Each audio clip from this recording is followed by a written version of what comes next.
오늘 아침에 주시는 하나님 말씀은 신약 성경 베드로전서 4장 말씀 되겠습니다. 베드로전서 4장 7절부터 11절 말씀입니다.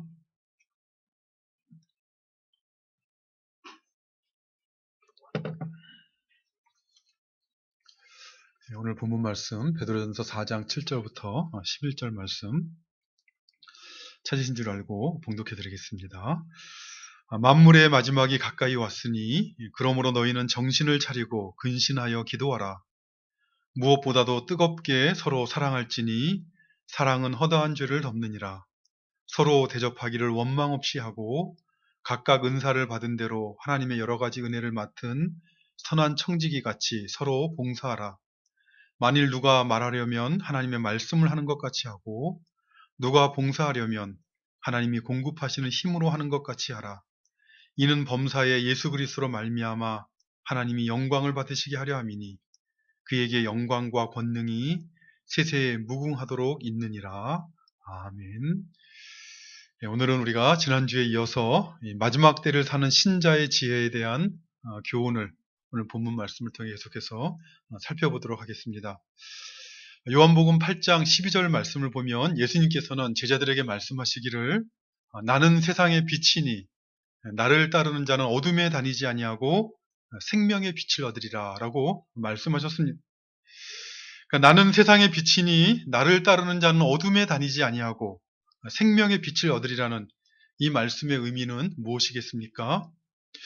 무엇보다 주님께서 말씀하시기를 나는 세상의 빛이라 이렇게 말씀하셨으니 이 세상은 어떻다는 것입니까?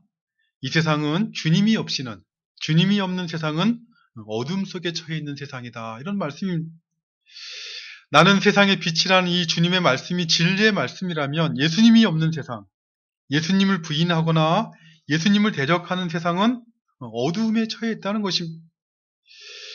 이 예수님을 믿고 예수님을 믿음으로 살아가는 신자는 그렇기 때문에 이 세상이 어둠에 처해 있다는 것을 인식하고 살아야 되는 것입니다. 생각해 보십시오. 이 세상이 어둠에 처해 있다는 것은 무엇을 의미하는 것이겠습니까? 무엇보다 사람은 빛이 없으면 아무것도 볼 수가 없는 존재입니다. 사람의 시력이 아무리 좋아도 2.0이 아니라 100.0이 되어도 빛이 없으면 아무것도 볼 수가 없습니다. 어둠 속에서는 아무것도 볼 수가 없고 무엇을 본다 할지라도 그 실상을 제대로 이해하거나 파악할 수는 없는 것입니다. 그렇기 때문에 만일 어둠 속에 사는 사람들이 무엇을 본다고 하거나 또는 자신이 무엇인가를 참으로 안다라고 주장한다면 그것은 거짓말입니다. 아무리 많은 사람들이 그의 말이 옳다라고 동조하고 있고 아무리 많은 사람들이 그의 말을 따라가고 있다 할지라도 어두운 가운데 있는 사람이 하는 말은 진실일 수가 없습니다. 결코 진리를 알고 하는 말일 수가 없다는 것입니다. 이처럼 이 세상이 어둠에 처해 있다는 것이 바로 예수 그리스도를 구주로 우리가 고백하는 예수님께서 교훈하신 이 세상의 실상이라는 것입니다. 어둠에 속한 세상은 어둠에 속한 사람들을 속일 수 있을지는 모르지만 그러나 세상에는 참 진리도 없고 참된 소망도 없는 것입니다. 그것을 우리는 인생의 날을 살아가면 살아갈수록 이 어두운 세상에서 살아가면 살아갈수록 경험적으로 깨닫게 되는 것입니다. 그런데 예수님께서는 말씀하시기를 나는 세상의 빛이라고만 말씀하시는 것이 아니라 나를 따르는 자는 어둠에 다니지 아니하고 생명의 빛을 얻으리라 라고 말씀하셨습니다. 예수님을 따르는 자, 오늘날로 말하면 우리처럼 예수님을 믿고 하나님을 예비하는 자들에게 주어진 중요한 특권이 있는데 그것은 어둠에 다니지 아니하며 생명의 빛을 얻게 된다는 것입니다. 생각해 보십시오. 어두운 숲길을 걷고 있다 한번 생각해 보시길 바랍니다. 빛이 없으면 어떻게 되겠습니까? 어디로 가고 있는지 모르는 것이죠. 성실하게 아침부터 저녁까지 땀 흘리며 애쓰고 노고하며 삶을 살고 있지만 그러나 그 성실한 삶이 어디로 가고 있는지 모르는 것입니다. 그저 어두운 가운데 있으니 열심히 살고 있지만 내가 어디로 가고 있는지 모른 채 두려움과 근심 가운데 한 걸음 한 걸음 걸어야 되고 산짐승에 잡혀 먹히든지 낭떠러지로 떨어지더라도 피할 방법이 없는 것입니다. 그러나 아무리 어두운 길을 걸어간다 할지라도 빛을 비추게 되면 빛과 함께 걷게 되면 어떻게 되겠습니까?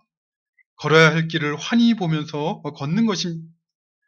잘못된 길을 걸어갈까 염려하거나 두려워하지 않고 참된 안식과 평강이 기다리고 있는 그 집으로 소망을 가지고 걸어가게 되는 것입니다. 이처럼 이 세상이 아무리 어둠에 처해 있을지라도 신자들이 살고 있는 세상이 어두운다 할지라도 세상의 빛이 되시는 예수님을 따르는 신자들에게는 생명의 빛이 약속되어 있는 것입니다. 이 생명의 빛은 무엇을 말하겠습니까? 여러분들에게 주어진, 여러분들이 얻고 있는 생명의 빛은 그것은 무엇입니까? 시편 119편 105절에 보면 시편 기자는 이렇게 고백합니다. 주의 말씀은 내 발의 등이요 내 길의 빛이니이다. 이 시편 기자의 고백은 머리에서 나온 고백이 아니라 그가 인생을 살아가면서 겪게 된 경험적인, 체험적인 고백입니다. 나의 인생길이 어디로 가는지, 어디로 가야 될지 모르는 이 어두운 세상 가운데서 그 길을 걸어가고 있었지만, 그러나 주의 말씀이 내 발의 등이 되었고, 내 길의 빛이 되어서 나를 선한 길로, 생명의 길로 인도하였음을 고백하며 우리에게 교훈하고 있는 것입니다. 이것이 얼마나 확실한지 시편 기자는 이어지는 시편 119편 130절에서 다시 한번 고백적으로 이렇게 교훈합니다. 주의 말씀을 열면 빛이 비추어 우둔한 사람들을 깨닫게 하나이다 라고 고백합니다. 주의 말씀의 빛이 비치게 되면 주의 말씀에서 빛이 나와서 우둔한 자신을 깨닫게 하고 생명의 길로 인도하는 그 빛이 되었다라고 고백하고 있는 것입니다. 이처럼 주님의 말씀은 주님을 따르는 자들의 마음에 진리의 빛을 비추어서 소망을 주고 진리를 깨닫게 해서 생명의 길을 걸어가도록 그렇게 인도하는 것입니다. 오늘 우리가 살피고 있는 하나님의 말씀 전체가 진리의 빛을 비추는 그 말씀이지만 특별히 오늘 우리가 살피고 있는 오늘 본문 자체도 이 진리의 빛 가운데 하나를 우리에게 비추어주고 있습니다. 오늘 본문에서 우리로 하여금 생명의 길을 걸어가도록 비추어주는 그 진리의 빛은 무엇입니까? 그것은 바로 7절을 시작하고 있는 말씀입니다. 베드로 사도는 7절을 시작할 때 만물의 마지막이 가까이 왔으니 라는 말씀으로 시작하고 있습니다. 이 만물의 마지막이 가까이 왔다는 것은 그것은 어두운 세상 가운데 살고 있는 사람들은 결코 알 수가 없는 그런 빛되는 말씀인 것입니다. 예수님을 믿고 따르는 신자는 이 말씀에 빛에 비추어서 인생을 살아가되 자신을 걸어야 되는, 자신이 걸어가야 되는 그 생명의 길이 무엇인지, 자신을 생명으로 인도하는 그 길이 어디에 있는지를 이해하게 되는 것입니다. 참으로 예수님을 믿고 따르는 신자라면 이 마지막, 만물의 마지막이 가까이 왔다는 진리의 빛에 비추어서 자신의 인생을 생각하고 자신이 걸어가야 될 길을 바라봐야 되는 것입니다. 반면에 이 만물의 마지막이 가까이 왔다는 것을 알지 못하는 사람은 어떤 사람입니까? 그들은 어둠에 처해 있는 사람들입니다. 사도 바울은 데살로니가전서 5장 3절부터 5절에서 데살로니가 교회에게 교훈하기를 그들이 평안하다, 안전하다 할 그때에 임신한 여자에게 해산의 고통이 이름과 같이 멸망이 갑자기 그들에게 이르리니 결코 피하지 못하리라. 형제들아 그러나 너희는 어둠에 있지 아니하며 그날이 도둑같이 너희에게 임하지 못하리니 너희는 다 빛의 아들이요 낮의 아들이라 라고 교훈하고 있습니다. 예수님을 믿지 않는 불신자들은 진리의 말씀에 비춤을 받지 못하는 사람들은 만물의 마지막이 가까이 왔다는 이 진리의 빛에 비춤을 받지 못하기에 어두운 가운데 있는 자들이요. 그렇기 때문에 그들에게는 임신한 여자에게 해산의 고통이 이름과 같이 멸망이 갑자기 그들에게 이르리니 결코 피하지 못하리라 라고 교훈하고 있는 것입니다. 그러나 만물이 가까이 왔다는 이 진리의 빛에 비추어 살아가는 너희는 어둠에 있지 아니하다. 너희는 다 빛의 아들이요 낮의 아들이라 라고 교훈한 것입니다. 만물의 마지막이 가까이 왔다는 것을 베드로 사도와 같이 믿고 또 고백하는 성도들에게 베드로 사도가 오늘 본문에서 교훈하고 있는 것은 크게 세 종류로 나눠서 이해할 수 있다라고 말씀드렸습니다. 우리가 지난주에는 만물의 마지막에 가까이 온 것을 인식하고 그 빛에 비추어 자기의 인생길을 걸어가고 있는 성도들에게 개인적인 차원에서 힘써야 될 것이 무엇인가를 교훈하는 말씀을 살펴보았습니다. 성도들이 만물의 마지막이 가까이 왔음을 인식하고 살아가면서 개인적으로 힘써야 될 것은 바로 기도하는 것이었습니다. 만물의 마지막이 가까이 왔으니 그러므로 너희는 정신을 차리고 근신하여 기도하라 라고 교훈하였습니다. 어디에 있든지 기도에 힘쓰고 특별히 은밀하게 기도하는 일에 힘쓰되 어떻게 기도하라는 것입니까? 이방인들처럼 자기 뜻을 위하여 자기 욕심을 위하여 기도하는 것이 아니라 하나님의 뜻이 자신의 인생길 가운데 이루어지도록 하나님의 이름과 하나님의 영광을 위해서 기도하고 또 더 나아가서 이 기도라는 것이 하나님의 은혜와 하나님의 긍휼과 자비를 구하는 신앙의 행위이므로 기도할 때 다른 사람들에게 긍휼과 자비를 베푸는 그런 삶을 살면서 기도하는 일에 힘을 쓰라라고 교훈하였던 것입니다. 그것이 개인적인 차원에서 생각할 때 만물의 마지막 날이 가까이 오고 있음을 생각하는 신자들이 힘써서 가장 우선돼서 해야 될 일이라고 교훈하였습니다. 흔히들 말하기를 기도는 영혼의 호흡이라 이렇게 말을 합니다. 사람이 호흡하지 않으면, 숨을 쉬지 않으면 죽은 사람인 것처럼 기도하지 않는 사람은 영적으로 죽은 자와 마찬가지다. 이렇게 말씀하고 있는 것이죠. 사람이 숨을 쉬어서 산소를 공급받아서 몸에 힘을 내어서 살아가는 것처럼 기도함으로 하나님께서 하늘로부터 내리시는 성령의 충만한 은혜를 입어서 하나님의 사람으로 마지막에 가까운 그때를 살아야 될 것을 교훈하였던 것입니다. 두 번째로 베드로 사도가 교훈하고 있는 것은 이웃과의 관계에 있어서 성도들이 힘써야 될 일을 교훈하고 있습니다. 오늘 본문 8절과 9절 말씀을 보면 무엇보다도 뜨겁게 서로 사랑할지니 사랑은 허다한 죄를 덮느니라 서로 대접하기를 원망 없이 하라라고 교훈하고 있습니다. 두 번째로 이웃과의 관계에 있어서 이 종말의 날을 살아가는 성도들이 힘써야 될 것은 서로 사랑하는 것이다. 이렇게 교훈하고 있습니다. 왜 만물이 가까이 온 것을 인식하고 그 진리의 빛 가운데 살아가는 신자는 이웃을 사랑하는 일에 힘을 쓰라는 것입니까? 만물의 마지막에 가까이 온 것을 이해하고 살아가는 신자는 무엇보다 먼저 이 산자와 죽은 자에 대한 하나님의 심판을 준비하는 마음으로 살아가는 것입니다.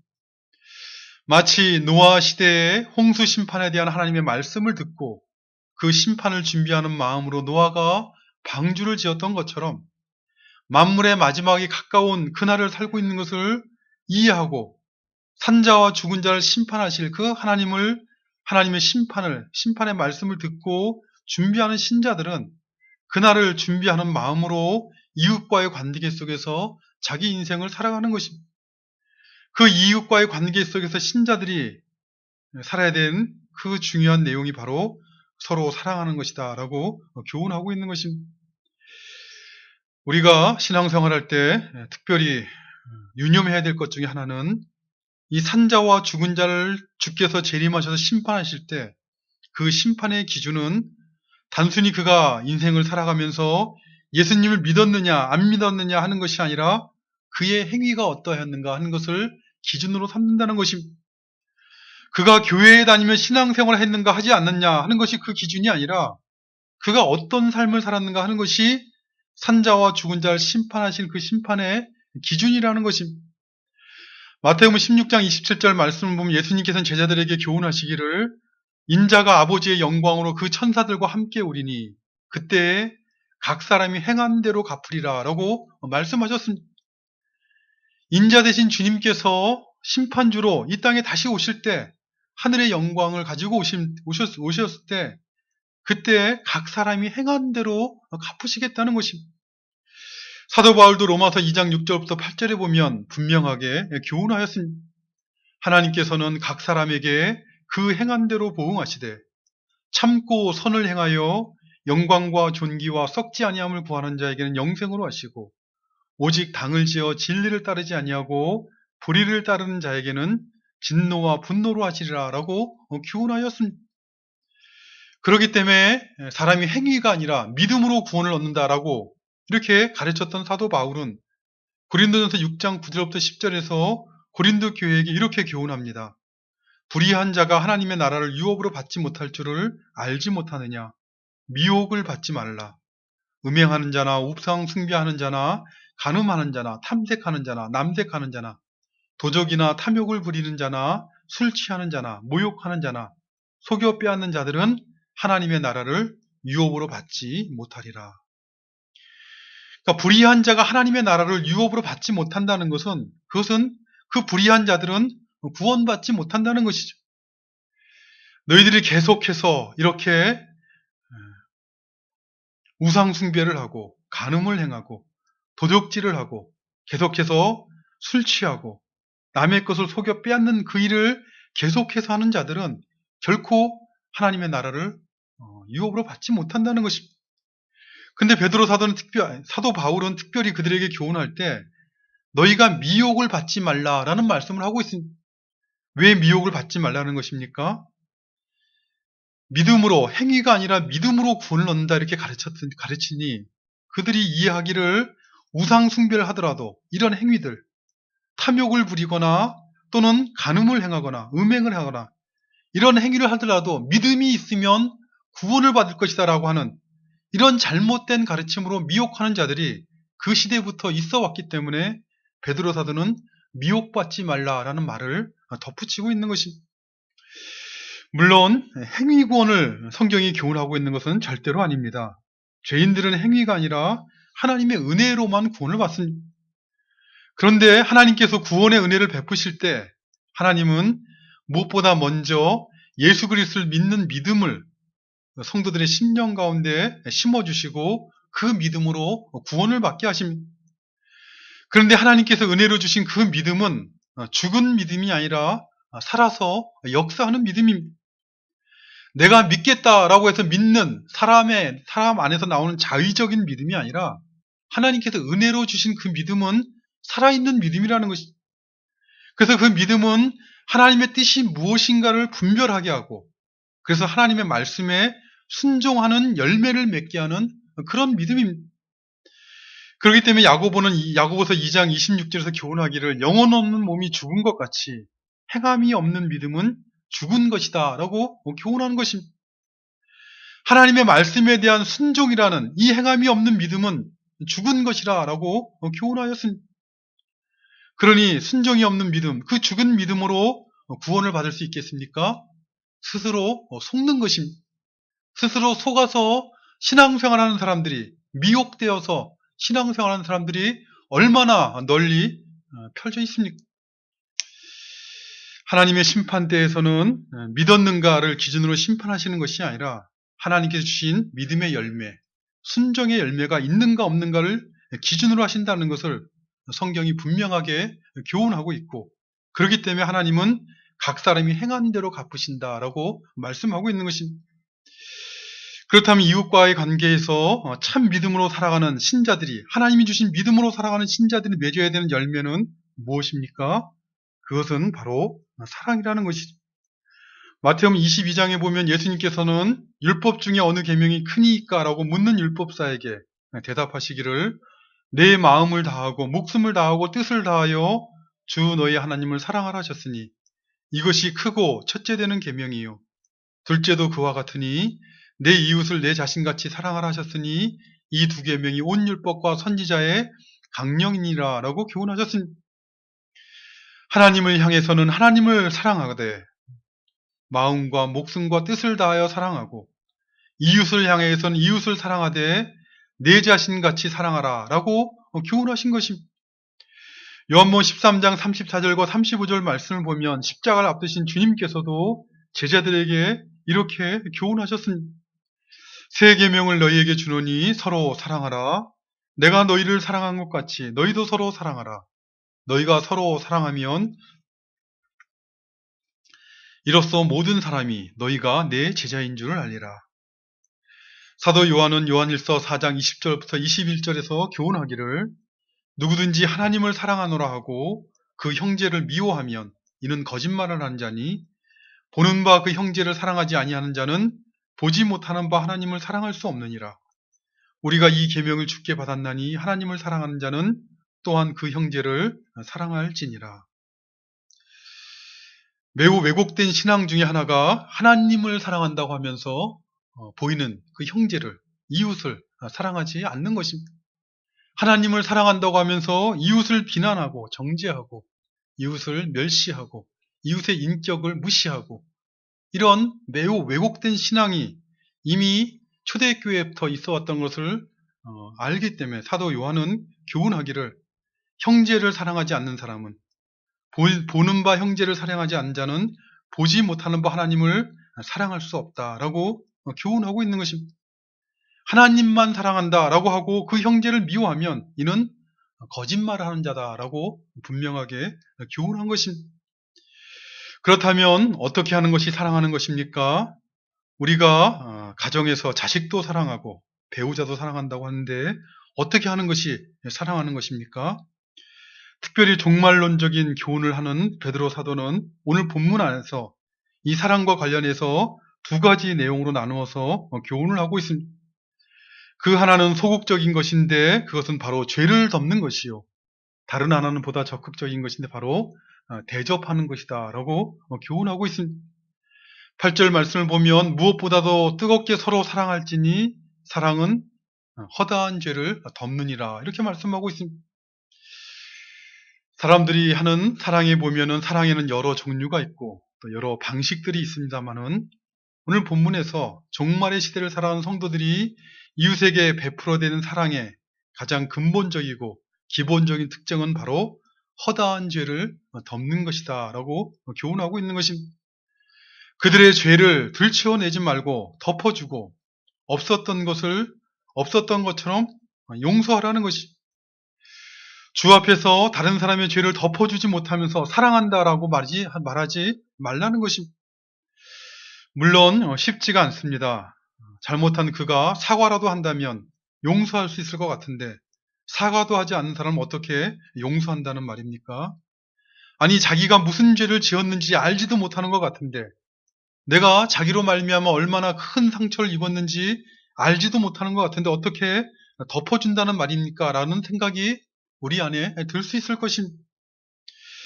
그런데 어떻게 베드로 사도는 서로 뜨겁게 사랑하라 라고 권면하면서 그 사랑은 허다한 죄를 덮느니라 라고 교훈하고 있는 것입니까? 오늘 본문의 문맥에서 살펴볼 때 그 이유는 만물의 마지막이 가까이 왔기 때문입니다. 산자와 죽은 자를 심판하실 이가 가까이 왔기 때문입니다. 예수님을 믿고 살아가는 신자들은 무엇보다 자신의 모든 허물과 죄를 인식할 줄 아는 사람이요.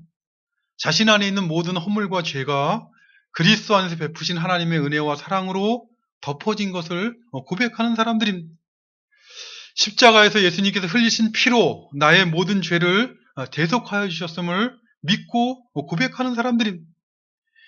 이 대속이라는 말이 원래 갖고 있는 의미는 그 죄를 덮는다 이런 뜻입니다. 나의 죄를 덮기 위해서 예수님이 십자가에서 보혈을 흘렸다는 것을 믿고 고백하는 것입니다. 그래서 그것을 참으로 믿는 신자들은 그 죄를 덮어주신 그 하나님의 무조건적인 은혜와 긍휼과 자비하심에 감사하는 마음이 있고 그 감사하는 마음으로 하나님을 섬기며 한평생을 하나님 앞에 살아가는 것입니다. 근데 그렇게 하나님의 무조건적인 은혜와 자비와 긍휼을 나의 죄를 덮어주신 그 은혜를 믿고 고백하는 살아가는 신자의 마땅한 모습은 어떤 모습이어야 되겠습니까? 그것은 자신과 같이 연약함 가운데 있는 다른 사람들, 자신처럼 죄와 허물이 있는 사람에게 자신이 받은 그 하나님의 은혜와 긍휼을 나누어주는 그런 삶을 살아가는 것입니다. 그렇게 용서하고 덮어주는 것이 자신을 구원하신 하나님의 뜻인 줄 알고 하나님의 은혜에 감사하고 하나님의 마음을 기쁘시게 해드리고자 하는 그런 마음을 가지고 살아가는 것이 신자의 모습인 것입니다. 그러한 모습이 참된 믿음으로 살아가는 신자의 모습이기 때문에 심판의 날에 그는 그가 참으로 다른 사람의 죄와 허물들을 덮어준 그 행위로 인해서 그가 참으로 그리스도 안에서 베푸신 그 자신의 죄를 덮어주신 하나님의 은혜를 알고 그것을 믿고 산 사람인 것을 그 심판대 앞에서 증거하게 되는 것입니다. 그래서 그는 그의 행위대로, 그가 한 행위대로 심판대 앞에서 하나님의 긍휼과 자비를 얻게 되는 것입니다. 그런데 만일 예수님을 믿는 신자라고 하면서 예수 그리스도 안에서 베푸신 그 구속의 은총으로 인해서 자신의 죄가 덮어졌음을 고백하는, 그것을 믿는 신자라고 하면서 다른 사람의 죄를 덮어주지 않냐고 그것을 드러내어 비난하거나 심판하는 행위를 하게 되면 어떻게 되는 것입니까? 이것과 관련해서 예수님께서는 마태복음 18장에서 일반 달란트 빚진 자와 100데나리온 빚진 자 비유로 분명하게 교훈하셨습니다. 주인에게 1만 달란트 탕감을 받은 자는 밖에 나가서 어떡합니까? 자신에게 100데나리온 빚진 자를 만나자 그의 목을 잡고 빚을 갚으라고 하면서 협박하다가 그를 옥에 가둬 버렸습니다. 그러자 이 소식을 들은 주인은 어떻게 합니까? 그 1만 달란트 탕감하여 줬던 자를 다시 불러다가 그를 책망합니다. 내가 너를 불쌍히 여김과 같이 너도 내 동료를 불쌍히 여김이 마땅하지 아니하냐라고 책망하고, 그리고 그에게 탕감해 줬던 모든 빚을 다 갚으라라고 하며 옥에 가두어 버렸습니다. 심판의 날에 우리의 행위대로 갚으시는 하나님께서도, 우리를 심판하러 오신 주님께서도 우리가 다른 사람의 죄를 덮지 아니한 그 모든 행위대로, 우리가 행한 대로 우리의 죄를 덮어주시는 것이 아니라 우리에게 갚으실 것입니다. 만일 다른 사람의 허물을 덮어주지 못하는 사람이 있다면, 그렇다면 그의 믿음이 그날에 헛것이었음이 드러나게 된다는 것입니다. 그러나 하나님의 은혜로 구원받은 신자는, 하나님이 주신 참 믿음으로 살아가는 신자는 결코 그런 모습으로 왜곡된 신앙생활하며 살아갈 수는 없는 것입니다. 그렇기 때문에 베드로 사도는 권면하고 있는 것입니다. 무엇보다 뜨겁게 서로 사랑할지니 사랑은 허다한 죄를 덮느니라. 다른 사람의 부족함이나 연약함을 함부로 드러내어 비난하거나 정죄하지 말고 내가 받은 하나님의 긍휼하심과 자비하신 그 마음으로 덮어주고 품어주어서, 그래서 산자와 죽은 자를 심판하시를 그날을 준비하는 삶을 살아야 될 것을 교훈하였던 것입니다. 이처럼 종말에 나를 살아가는 성도들이 가지고 살아야 될 사랑이라는 것은 이웃의 허물을 덮어주는 그런 차원에 머무는 것이 아니라 더 나아가서 이웃을 대접하는 것이다 라고 말씀하고 있습니다. 여기 서로 대접하기를 해서 이 대접이란 말은 그 문자적인 의미는 나그네를 사랑한다 라는 그런 의미입니다. 이 나그네란 어디서든지 안정적이지 못하고 불안정한 위치에 사는 사람이죠. 살아가기에 늘 부족하고 불편한 것이 많은 사람이요, 도움이 필요한 열악한 자리에 있는 사람입니다. 그런 사람을 사랑한다라는 것은 부족하고 경제적으로 가난하거나 열악한 지위에 있어서 필요한 것이 있는 사람의 필요를 채워주는 것을 의미하는 것입니다. 대접이라는 것은 무엇인가 부족하고 모자란 사람, 그의 필요를 채워준다, 이런 뜻이라는 것입니다. 배가 고픈 자에게는 음식을 대접하고 헐벗은 자에게는 옷을 공급하고 잠자리가 필요한 사람에게는 잠잘 숙소를 제공하고 위로가 필요한 사람에게는 위로를 나누어 주고 인격적인 존중이 필요한 사람에게는 인격적인 존중을 하며 살아가는 것이 바로 대접한다라는 말의 의미라는 것입니다. 그런데 오늘 본문의 말씀에서 우리가 눈여겨야 될 것인데, 그것은 단순히 서로 대접하라 또는 서로 대접하기를 힘쓰라 라고 권면하고 있는 것이 아니라 서로 대접하기를 원망 없이 하고 라고 이렇게 교훈하고 있습니다. 왜 원망 없이 하라는 말씀을 덧붙이고 있는 것이겠습니까? 대접한다고 하면서도 원망하는 경우가 있기 때문에 그렇습니다. 어떤 경우에 다른 사람의 필요를 돕고 섬기면서도 원망하는 경우입니까? 대접을 할 때 그 마음에 바라는 것이 있게 되면 원망이 그 안에서 생기는 것입니다.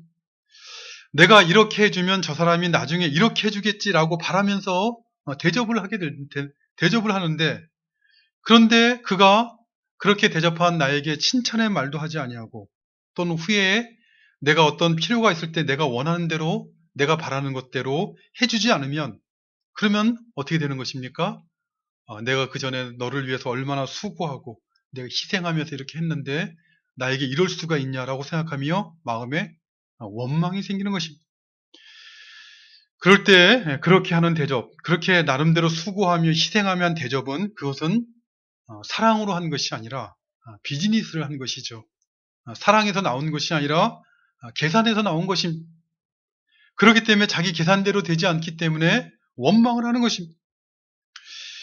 서로 대접하기를 원망 없이 하라 이 말씀은 다른 사람을 대접하는 마음의 동기가 대접받는 그 상대방에게 두어서는 안 된다는 것을 교훈하고 있는 말씀인. 서로 다른 사람을 대접할 때 그렇다면 그 대접하는 사람의 마음의 동기는 어디에 있어야 되는 것입니까? 만물의 마지막이 가까이 왔다는 것을 인식하는 것입니다.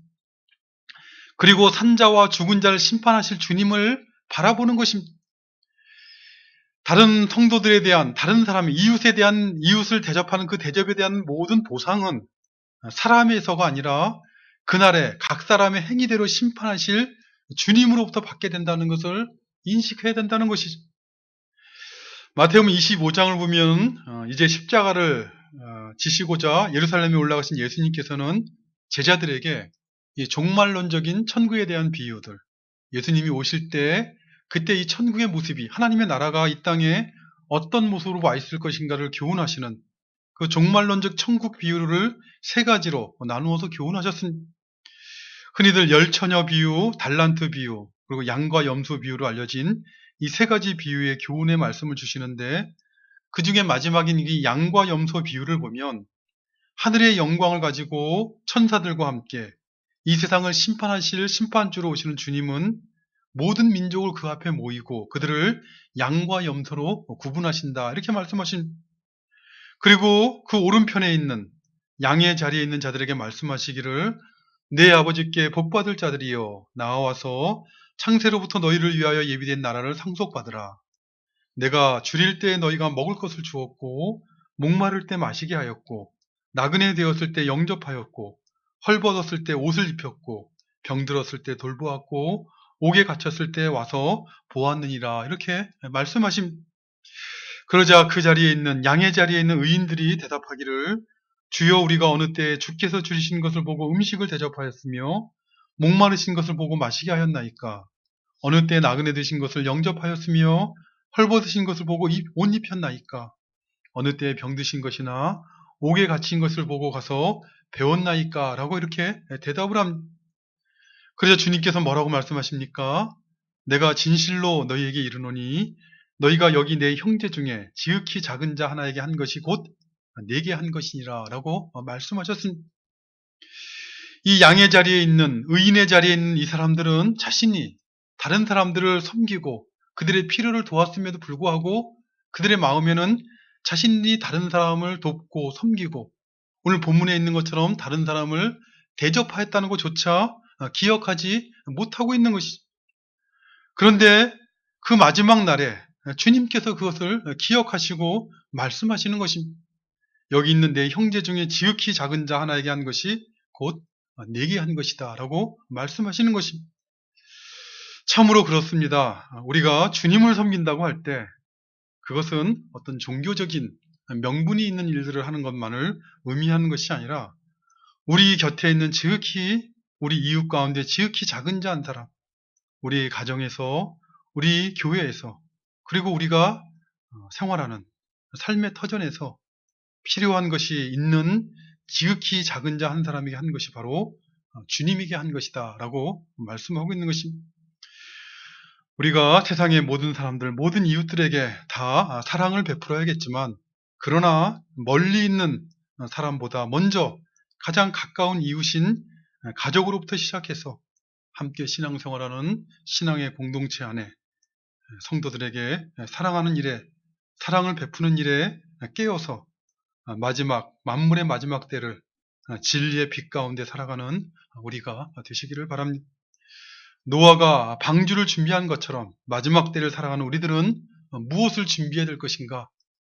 오늘 본문의 말씀을 통해서 분명하게 깨닫고 그래서 정신 차리고 근신하여 기도하는 일에 힘쓰시고 또 우리 이웃을 사랑하시되 가장 가까운 이웃들, 그들의 연약함과 허다한 죄를 덮어주고 그들의 필요가 무엇인가를 기억하고 그 필요를 섬기어서 그 마지막 날을 준비하는 삶을 살아가는 우리들, 하나님께 베푸신 그 믿음으로 살아가는 신자들인 것을 스스로 확증하는 그런 삶을 살아가는 우리 모두가 되시기를 간절히 바라는 것입니다. 아버지 하나님, 오늘도 저희들에게 또 새로운 날을 주시고 또 주님 앞에 나와 예배하는 복된 삶을 살게 하여 주셨습니다. 비록 우리가 이 땅 가운데서 인생의 날들을 살아가지만 땅만 바라보고 살아가는 어둠에 속한 사람들처럼 살아가지 아니하도록 진리의 말씀으로 날마다 우리를 교훈하시되 우리의 귀를 열어주셔서 하나님의 음성을 듣게 하시고 또 그 음성으로 비추시는 진리의 빛 가운데서 우리 평생의 날들을 살아가는 성도들 되어줄 수 있도록 도와주시옵소서.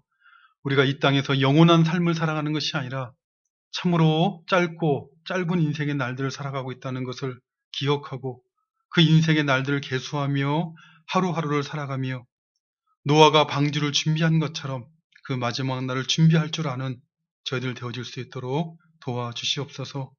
무엇보다 정신 차리고 근신하여 기도하는 저희들 되도록 도와주시고 또 우리에게 우리 가까운 이웃을 사랑하되 저들의 연약함과 죄를 덮어주고 또 필요를 섬기는 일에 영적으로 깨어서 하나님의 자녀답게 믿음으로 살아가는 하나님의 자녀답게 믿음의 열매를 맺어가는 저희 모두 되도록 도와주시옵소서. 예수님의 이름으로 기도드리옵나이다. 아멘. 우리 같이 일어나셔서 찬송가 146장 찬양드립니다. 찬송가 146장